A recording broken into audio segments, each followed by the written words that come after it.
Hello, welcome to everyone who is watching this video.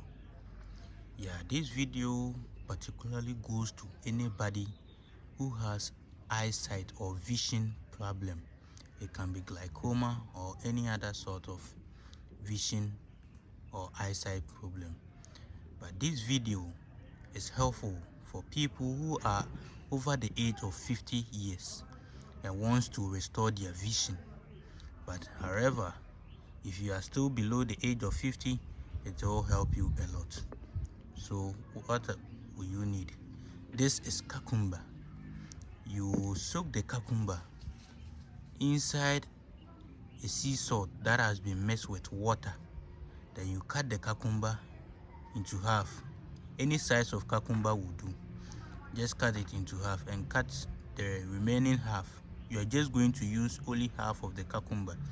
Just cut it into smaller pieces or cut it into chunks.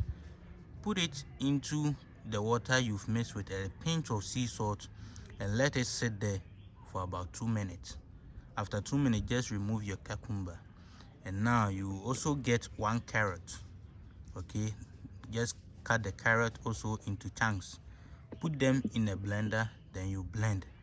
After blending, just filter out the liquid.